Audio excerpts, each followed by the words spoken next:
When investigators finally stepped into Nick Reiner's bedroom, they were not prepared for how ordinary it looked at first glance. A neatly made bed, neutral walls, no obvious signs of violence or chaos. It felt almost staged in its normalcy, as if nothing of consequence had ever happened there. But the longer they stayed, the more that surface calm began to fracture. The room did not tell a story of comfort or rest. It told a story of fixation, secrecy, and slow unraveling, revealed not through one shocking discovery, but through a series of details that became more disturbing the closer they were examined. The first thing detectives noticed was how little personal warmth the room contained. No framed photos of family, no sentimental objects, no visible markers of attachment. What should have been a private refuge instead felt like a controlled environment, stripped of anything emotionally grounding. Investigators often say that bedrooms reveal who a person is when no one is watching. In this case, what they saw suggested detachment rather than vulnerability. Inside the nightstand drawer, officers found multiple handwritten pages folded carefully and stacked in order. These were not letters or journal entries. They were lists, times, names, short phrases written without explanation. Some lines were crossed out. Others were circled repeatedly. The writing was consistent, deliberate, and tightly spaced, showing no signs of emotional release. To investigators, this did not look like venting. It looked like tracking. Under the bed, tucked far enough back that it would not be visible without kneeling, police recovered a locked metal box. Inside were items that raised immediate concern. Several prescription pill bottles, not prescribed to Nick, some partially used. A disposable phone with the battery removed. Cash bundled with rubber bands. And a small notebook that mirrored the one later found in his car. The repetition was unsettling. It suggested redundancy, not accident, that on the wall closest to the bed, faint marks were visible where something had been removed recently. When questioned, family members could not recall anything hanging there. Investigators later determined that adhesive residue matched that of removable wall hooks often used to display documents or objects temporarily. Whatever had been there had been taken down carefully, not torn away in anger. Inside the closet, clothes were organized by color and type with unusual precision. Dark clothing dominated. Many items still had tags. Several identical hooded sweatshirts hung side by side, as if purchased in bulk. This was not fashion. It was function. Clothing chosen to blend in, not stand out. Clothing that could be replaced easily. Perhaps most disturbing was what investigators found inside the mattress cover. Slipped between layers was a folded plastic sheet, the kind used to protect furniture during painting or construction. There was no sign it had ever been used in the room, but its presence alone raised alarms. It did not belong in a bedroom. Its placement suggested anticipation rather than coincidence that on Nick's desk sat a laptop that had been wiped clean days before the arrest. No browser history, no saved files, no recent activity. But forensic analysts later recovered traces of deleted searches related to crime scenes, forensic cleanup, and legal consequences. These searches were not recent. They dated back weeks. That timeline changed everything. The final discovery came from a small trash bin beside the desk. At the bottom, beneath neatly folded paper and packaging, officers found fragments of burned paper. Not enough to read fully, but enough to identify handwriting. Partial phrases matched those found in the notebooks. Someone had tried to destroy something selectively, not in a panic, but with intention. Taken together, the bedroom told a story that contradicted any narrative of sudden collapse.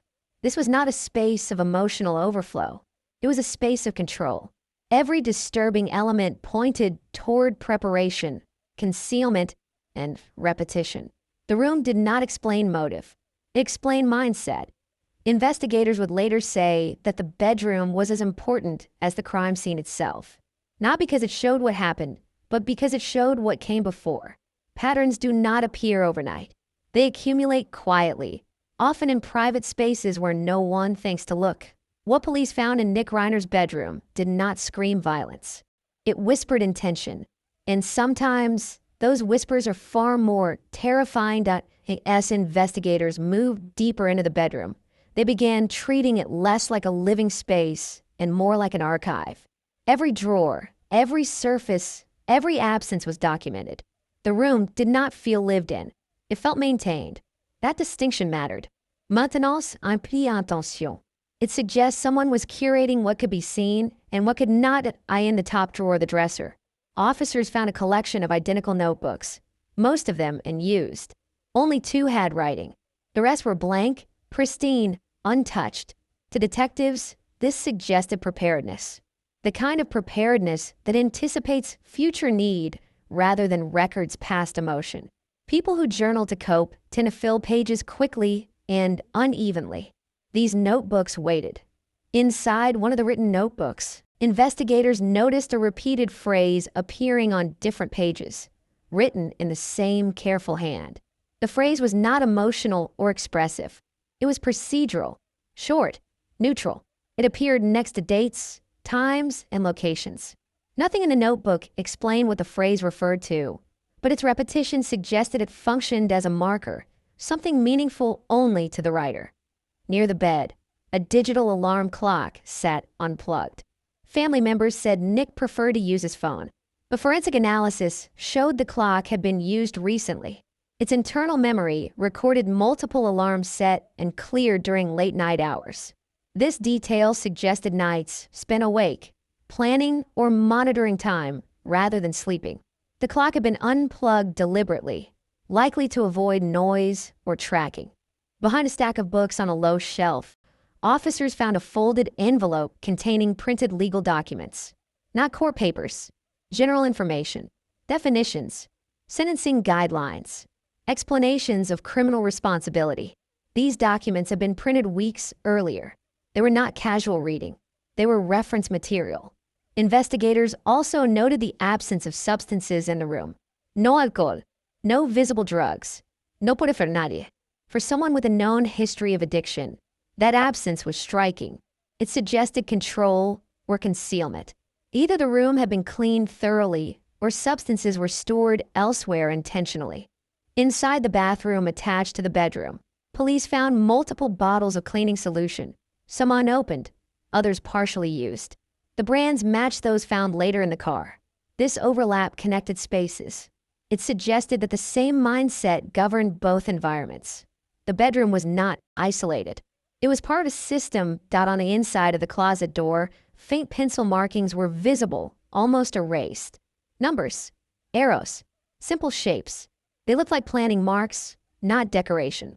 Someone had tried to remove them carefully, leaving just enough behind to suggest effort rather than neglect. Perhaps most unsettling was the way the bed itself was prepared. The sheets were tightly tucked, the pillows aligned perfectly. There were no wrinkles, no signs of restlessness. It looked like a hotel bed, made to erase the presence of the person who slept there. Investigators often associate this level of order with attempts to control environment rather than relax in it. When detectives compared the bedroom to other rooms in the house, the contrast was stark. Other spaces showed signs of shared living. Personal items, variability. The bedroom did not. It was singular, focused, private in a way that excluded warmth. As these findings accumulated, the narrative of Nick's internal world began to shift. This was not a room where someone was spiraling outward. It was a room where someone was turning inward, organizing thoughts quietly away from view. Prosecutors would later argue that the bedroom represented rehearsal, not in a theatrical sense, but in a cognitive one, a place where ideas were repeated, refined, and stored. Defense attorneys pushed back, claiming that obsessive behavior can emerge from anxiety and illness. But even obsession has direction, and direction implies understanding. One investigator remarked that the most disturbing aspect was not any single object, but the consistency. The same themes appeared again and again. Preparation, redundancy, removal, control. These were not scattered behaviors. They were aligned.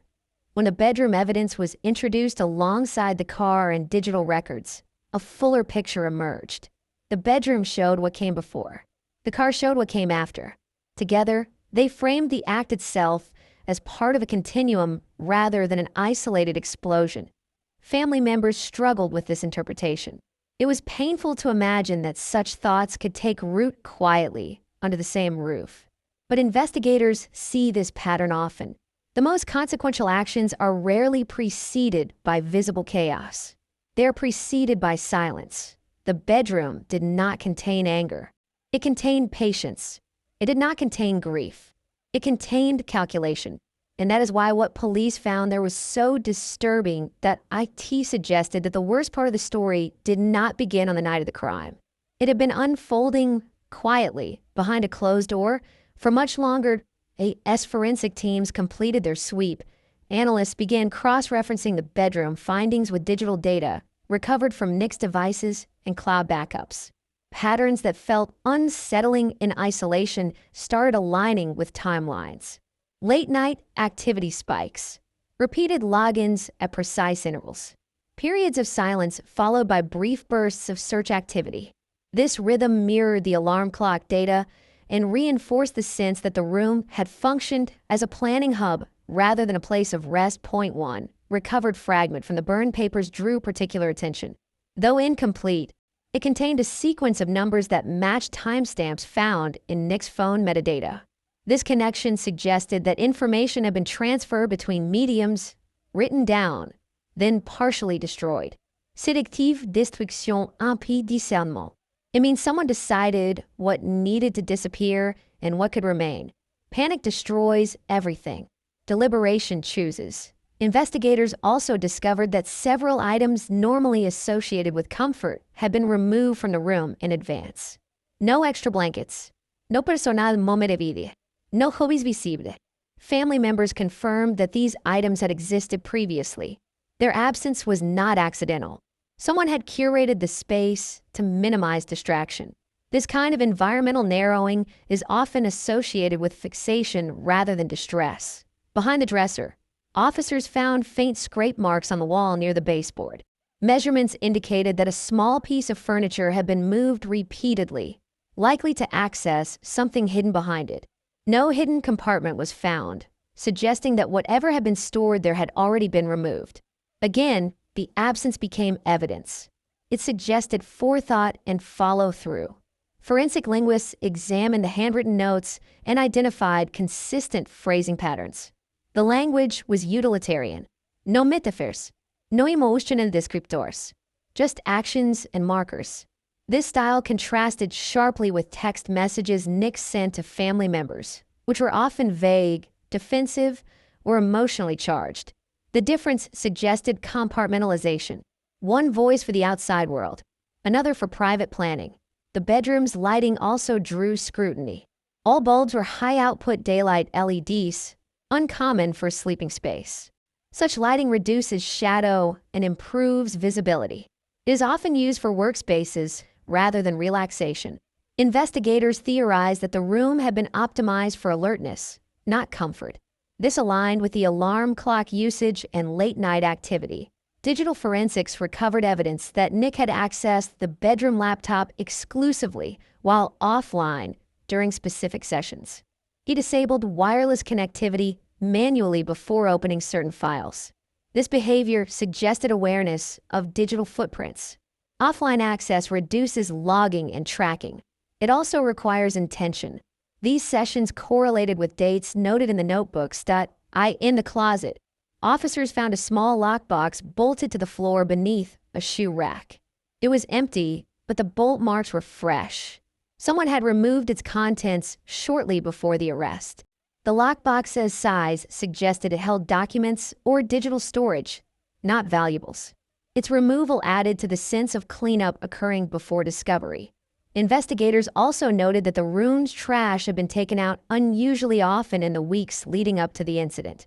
Security cameras showed Nick carrying small bags to outdoor bins late at night. Frequent disposal of minimal waste is often associated with concealment rather than cleanliness. Again, the pattern echoed behavior seen later in the car. When experts presented these findings together, they emphasized continuity. The bedroom did not reveal a single shocking object. It revealed repetition. Repetition over time suggests rehearsal. It suggests mental preparation rather than spontaneous collapse. The prosecution would later argue that this preparation established context for the act itself. Defense teams countered that anxiety and obsessive tendencies can produce similar environments. They argued that control can be a coping mechanism, but the prosecution responded by distinguishing coping from concealment. Coping seeks relief. Concealment seeks avoidance. The bedroom showed the latter point. One investigator summarized the significance bluntly. This room wasn't where someone fell apart. It was where someone got ready. That assessment, while contested, framed how the evidence would be presented. As word of the bedroom finding spread, public reaction shifted again. Initial disbelief gave way to discomfort. The idea that such preparation could exist unnoticed within a family home challenged assumptions about visibility and warning signs. It reinforced a difficult truth. Some dangers develop quietly. The bedroom, like the car, did not provide motive. It provided infrastructure. It showed how thoughts were organized, how time was managed, how traces were controlled. It suggested that whatever happened later was not an isolated event, but the culmination of a private process. Investigators concluded that the room functioned as a staging area, not for violence itself, but for decision-making, a place where options were weighed, actions rehearsed, and consequences anticipated. This interpretation would become central to the case narrative that, in the end, the bedroom told a story that began long before the arrest. A story of narrowing focus, increasing secrecy, and deliberate control. It did not scream danger. It hid it. And that, according to police, is what made it so disturbing. As investigators finalized their assessment, the bedroom began to function as a psychological baseline against which all later behavior was measured. Prosecutors described it as a control room, not in the cinematic sense, but in the behavioral one, a place where emotions were suppressed in favor of order, where thoughts were not released, but organized. That framing would later matter, because it helped explain how Nick Reiner could move from private fixation to outward action without visible warning. Experts testified that environments like this often develop gradually. They do not appear overnight. They're shaped by repetition, by the quiet reinforcement of routine. Each time a list is written, each time an object is hidden, each time something is removed rather than confronted, the space adapts. Over time, the room stops reflecting a person's life and starts reflecting a person's intent. Investigators believe that transformation had already occurred here. Point one detail that drew extended discussion was the absence of mirrors. Family members recalled at least one mirror previously mounted on the wall. It was gone. No fragments, no damage, just an outline where it had been removed.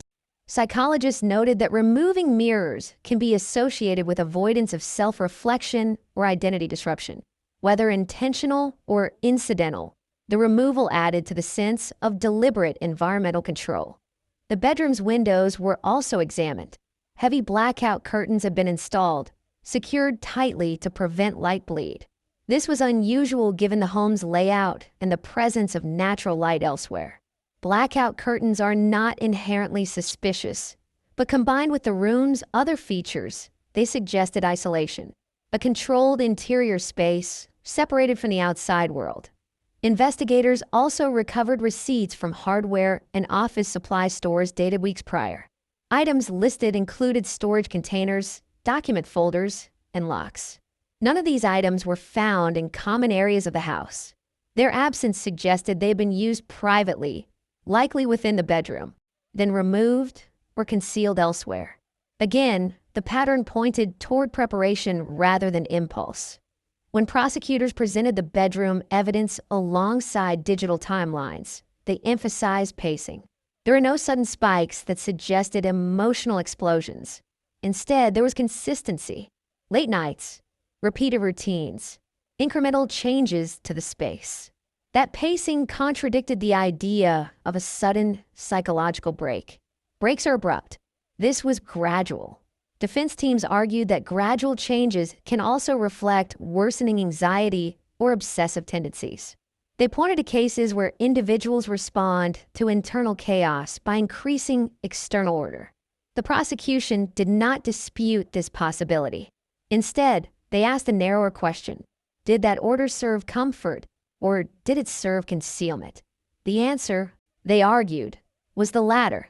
The bedroom contained no objects associated with relief, no calming tools, no expressivo threats, no signs of catharsis. Everything inside served either function or suppression. That distinction mattered. Coping spaces usually show attempts to soothe. This space showed attempts to control. One investigator testified that the room felt unfinished, as if it were waiting for something to happen. That impression was subjective, but it resonated with jurors who had seen photographs. The room did not look abandoned. It looked prepared. When combined with the evidence found in the car, the bedroom completed a timeline. Before and after. Planning and execution. Private preparation and public movement.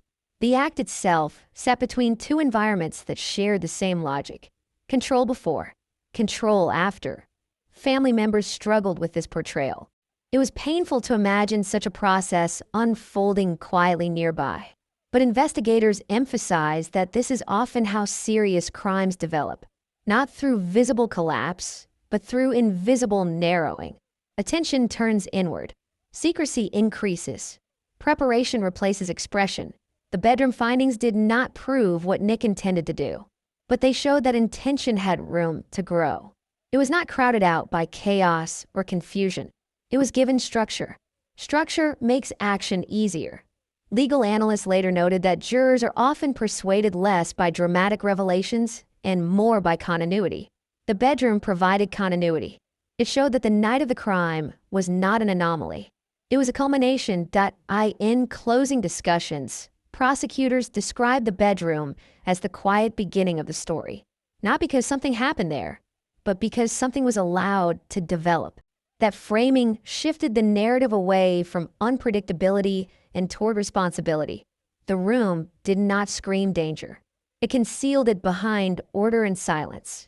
And that, according to investigators, was the most disturbing thing of all. As the case unfolded, prosecutors began emphasizing how environments shape behavior and how the bedroom appeared designed to reinforce isolation rather than connection. Witnesses described Nick spending increasing amounts of time there, often late into the night, door closed, lights on. Family members recalled knocking and receiving delayed responses, or none at all. These moments, once dismissed as moodiness or privacy, took on new meaning when paired with the physical evidence. Investigators testified that the bedroom functioned as a psychological buffer, separating Nick from daily family life. Meals were skipped, conversations shortened, common areas avoided. This withdrawal was not explosive. It was gradual, almost polite. That subtlety made it easy to overlook. But withdrawal paired with preparation is a red flag in criminal psychology, especially when paired with secrecy. One particularly troubling detail involved the whiteboard found behind the bedroom door. It had been wiped clean, but residue revealed faint outlines of writing. Under forensic light, investigators identified partial words and numbers that matched entries in the notebooks. The board had been used, erased, and reused repeatedly. This suggested active planning cycles rather than passive rumination. On the floor beside the bed, officers found a pair of shoes placed precisely parallel to one another. They were clean, despite recent rainy weather. Mud patterns on other shoes in the house contrasted sharply. These shoes appeared reserved, not for daily wear, but for specific use. Again, the theme of separation emerged. Certain items were designated, others were excluded. The bedroom's door lock also drew attention. It had been replaced recently with a higher-grade mechanism. Family members confirmed that the lock change was not requested or discussed. Upgrading a lock inside a shared home is unusual. It signals a desire for control over access, not just privacy. Control over access means control over information. Forensic technicians also recovered fibers embedded in the carpet that matched clothing later found in the car. This connection bridged spaces. It showed that what happened later was rooted here. The bedroom was not an isolated container of oddities. It was part of a larger system. As expert witnesses explained these findings, they were careful not to overstate. They acknowledged that no single detail proved intent. But intent is rarely revealed by one thing. It emerges through accumulation, and the accumulation here pointed in one direction: preparation, control, anticipation. The defense argued vigorously that this interpretation risked criminalizing privacy and introversion. They warned against reading meaning into normal behaviors. Prosecutors responded by agreeing in principle, but distinguishing normal privacy from systematic concealment. Privacy does not require burned papers, wiped devices, or hidden lockboxes. Those actions suggest something being protected from discovery. Jurors were instructed to weigh these interpretations carefully. They were reminded that speculation was not evidence, but they were also told that patterns are evidence when they recur across time and space. The bedroom patterns recurred in the car. They recurred in digital behavior. They recurred in financial records. Consistency across domains strengthened inference. Observers noted that the jury appeared particularly attentive during testimony about the bedroom, perhaps because it felt relatable. Everyone understands a bedroom. Everyone knows what it looks like when someone is comfortable there. This room did not look comfortable. It looked purposeful. As closing arguments neared, prosecutors framed the bedroom as the quiet prologue to the story. Not dramatic, not violent, but deliberate. A place where thoughts were refined without interruption, where doubts were managed rather than expressed, where options were weighed in silence. Defense attorneys urged jurors to consider compassion. They spoke of loneliness, pressure, and mental health struggles. They argued that isolation can warp perception. Prosecutors did not dispute hardship. They simply returned to the same question: did hardship erase awareness? The bedroom suggested it did not. In the end, the bedroom evidence asked jurors to confront an uncomfortable reality. That danger does not always announce itself. That preparation can look like order. That silence can hide intent. The room did not reveal everything, but it revealed enough that it showed that before anything happened, there was time. Time to think, time to plan, time to stop. And what was done with that time mattered. As prosecutors layered the bedroom evidence into their broader narrative, they emphasized how intention often hides behind routine. The most unsettling aspect was not what looked strange, but what looked normal when viewed without context. A lock, a notebook, clean surfaces. On their own, none of these raise alarms. Together, repeated over time, they form a pattern that investigators are trained to recognize. Psychological experts explained to the court that preparation rarely announces itself dramatically. It grows quietly. It disguises itself as organization, as privacy, as self-control. That is why spaces like bedrooms matter so much. They are where intention can develop without interruption, where behavior can be rehearsed mentally long before it becomes physical. Investigators testified that Nick's bedroom showed signs of cognitive narrowing. His world appeared to be shrinking, not expanding. Fewer objects, fewer distractions, fewer connections. This narrowing is significant because it reduces friction. When options are reduced, action becomes easier. The room reflected a life stripped down to essentials as defined by the occupant, not by necessity. The prosecution highlighted how Nick's bedroom routines aligned with his later movements. Late nights, minimal sleep, repetitive writing, selective deletion. Each of these behaviors requires energy and focus. They're not passive. They indicate engagement with an internal process. That process did not stop at the bedroom door. It continued outward. Defense attorneys argued that such engagement could also signal rumination or anxiety. They cited research showing that individuals under extreme stress may become hyper-organized. The prosecution did not reject this. Instead, they reframed it. Hyperorganization can be a response to stress, but it does not eliminate awareness. It often increases it. One expert witness explained that awareness is not calmness. Awareness is understanding. Understanding consequences. Understanding sequences. Understanding what must be hidden and what must be preserved. The bedroom showed repeated efforts to hide selectively. That selectivity mattered. When jurors were asked to consider whether Nick could have stopped himself, the bedroom became central. Stopping requires interruption. Interruption requires openness. The room showed neither. It was sealed, controlled, optimized for uninterrupted thought. That environment does not encourage reaching out. It encourages inward focus. Prosecutors were careful not to portray the bedroom as evil or sinister.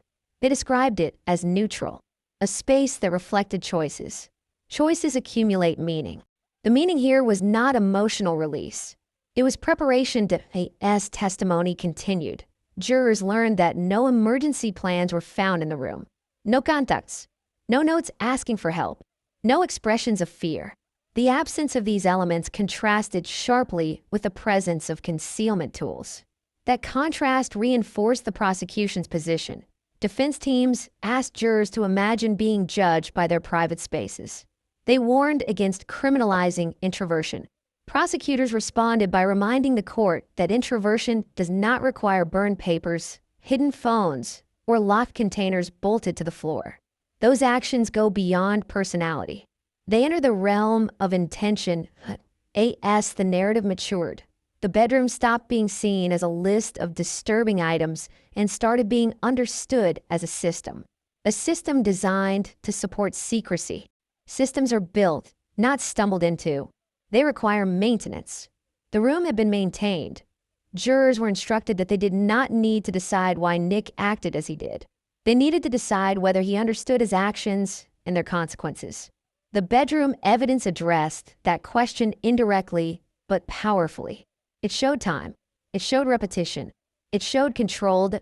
In closing arguments for this phase of a trial, prosecutors summarized the bedroom's role simply.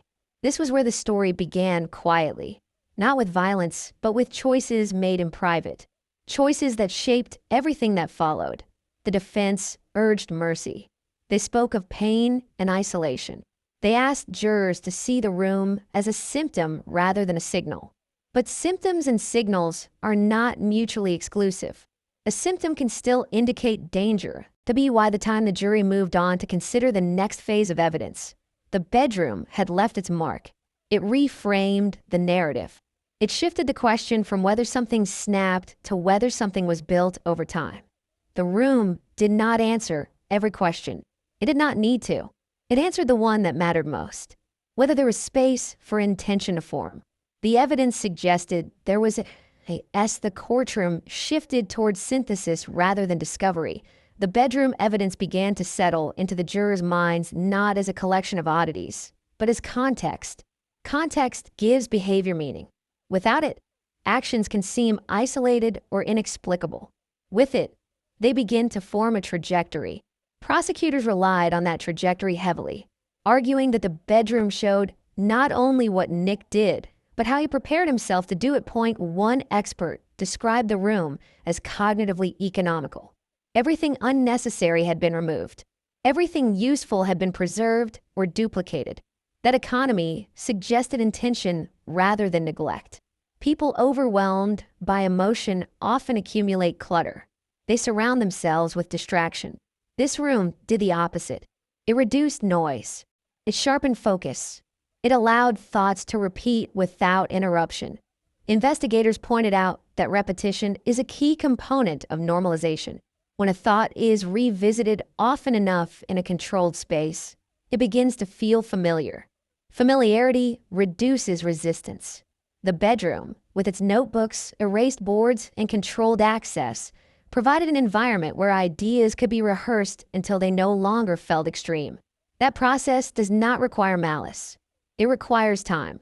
Time was the one thing the bedroom demonstrated clearly. Weeks of consistent behavior, weeks of preparation, weeks of small decisions that added up. This undermined any argument that the act emerged fully formed in a single moment. It suggested incubation. Defense attorneys continued to argue that incubation can occur during periods of mental illness without conscious intent. Prosecutors responded by narrowing the legal standard again. They did not need to prove healthy reasoning. They needed to prove capacity for understanding. The bedroom suggested that capacity was intact. One juror later noted that what troubled them most was the lack of interruption. No signs that Nick had tried to break the cycle. No evidence of reaching out. No attempt to introduce doubt or seek perspective. The room insulated him from contradiction. Insulation allows certainty to grow unchecked. The prosecution highlighted how the bedroom's isolation mirrored the isolation seen later in Nick's movements. He avoided people. He avoided communication. He avoided unpredictability. This consistency across time suggested not confusion, but preference. Preference for control. Experts explain that control-seeking behavior often intensifies when individuals feel threatened by uncertainty.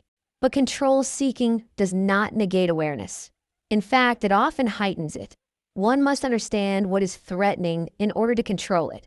The bedroom showed understanding of what needed to be hidden and what needed to be preserved. As jurors weighed this, the emotional tone of the case continued to evolve. Early shock gave way to analysis. Analysis gave way to judgment. The bedroom played a quiet but decisive role in that evolution. It did not demand attention. It earned it through coherence. Prosecutors avoided dramatic language when referring to the room. They did not call it sinister. They called it deliberate. That word resonated. Deliberate does not imply cruelty. It implies choice. Choice is the axis on which responsibility turns. Defense attorneys attempted one final reframing, suggesting that the bedroom reflected a desire for safety in an overwhelming world. They argued that isolation can be protective. Prosecutors countered by asking a simple question: protective from what? The answer, they argued, was exposure. Exposure to consequences. Exposure to intervention. Exposure to contradiction. The bedroom reduced exposure systematically. That reduction was not accidental. When jurors reviewed their notes, many had underlined references to the bedroom, not because it was the most graphic evidence, but because it felt foundational. It explained how later decisions became possible. It explained why nothing interrupted the sequence. The law does not punish thoughts. It punishes actions informed by understanding. The bedroom showed understanding developing quietly. It showed a mind organizing itself toward an outcome, whatever that outcome might be. That organization mattered. As deliberations progressed, the bedroom evidence was rarely debated loudly. It did not provoke argument. It provoked reflection. Jurors returned to it repeatedly, using it as a reference point when evaluating other evidence. Did this align with the preparation seen earlier? Did this contradict it? Most of the time, it aligned. In the final analysis, the bedroom did not stand alone. It worked in concert with the car, the digital records, and the financial patterns. Together, they formed a continuous narrative. Before, during, after.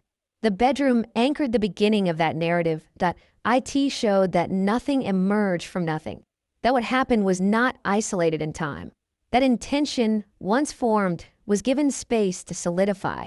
That space existed behind a closed door in a room that looked ordinary until it did not. The jurors were left with a difficult conclusion. But the most disturbing things are not always loud. They are often quiet, organized, and hidden in plain sight. The bedroom exemplified that truth. As the final phase of testimony concluded, the bedroom evidence lingered not as an accusation, but as a lens. Jurors were reminded that the law does not ask them to diagnose a mind, only to decide whether that mind could understand and choose. The bedroom had been presented precisely for that purpose. It showed a sustained capacity to plan, to edit, to refine. It showed choices repeated until they became routine. Prosecutors emphasized that routine is powerful. When actions are repeated in private, they lose friction. What once felt questionable begins to feel manageable. The bedroom's order suggested that Nick had constructed a private normal where secrecy and preparation were acceptable. That private normal did not remain contained. It traveled with him. Experts explained that once a behavior is normalized internally, external constraints weaken. The bedroom had removed many constraints: locked access, controlled light, limited objects, repetition without interruption. This environment reduced the chance of doubt. Doubt requires disruption. The room minimized it. Defense attorneys urged jurors to remember that environments reflect needs as well as intentions. They argued that the bedroom showed someone trying to cope with pressure, someone seeking certainty in an uncertain life. The prosecution did not deny pressure. They argued that the method of coping mattered. Coping that seeks relief looks different from coping that seeks concealment. The room pointed to the latter. During closing arguments, the prosecution returned to a simple contrast. Common spaces invite influence. Private spaces amplify intention. The bedroom was where influence faded and intention sharpened. That did not make it criminal on its own. It made it relevant. Jurors were instructed that they could consider how the bedroom connected to the timeline. Weeks of preparation, days of selective deletion, hours of isolation, minutes of action. The continuity mattered. It suggested progression rather than rupture. Observers noted that the jury asked for additional photographs of the bedroom during deliberations, not of the crime scene, of the bedroom. They wanted to see again the order, the absence, the subtle marks of removal. Those details had become anchors. The defense made a final appeal to humanity. They spoke of loneliness, fear, and the quiet suffering that can go unnoticed. They asked jurors to hold compassion alongside judgment.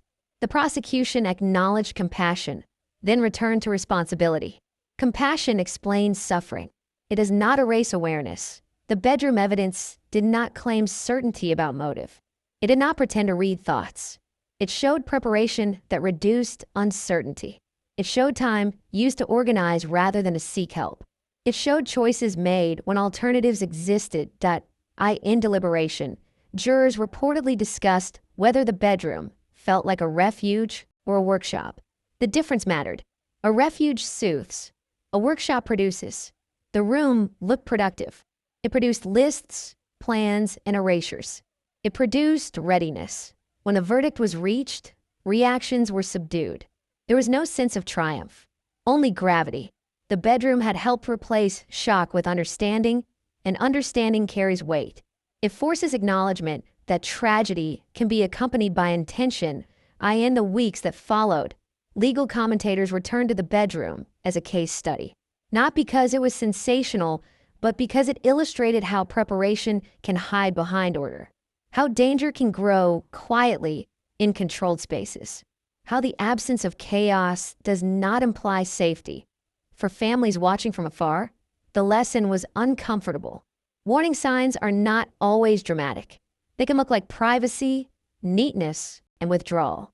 The bedroom challenged assumptions about what distress looks like. It suggested that the most troubling signals are often subtle. For the justice system, the bedroom reaffirmed an old principle. That context matters. That before actions, there are environments that make actions easier. That responsibility does not require calm. Only understanding.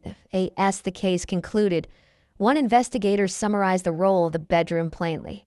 It showed us that nothing came out of nowhere. That statement captured its significance. The room did not cause anything. It revealed how something became possible. In the end, the bedroom stood as a quiet witness. It did not accuse. It contextualized. It did not explain everything. It explained enough.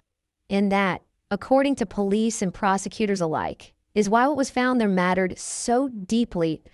As the case settled in a public memory, the bedroom remained the most quietly unsettling element, not because it revealed something monstrous, but because it revealed something methodical. Long after testimony ended, analysts returned to that room when trying to explain why the narrative felt so heavy. It was not the scene of violence.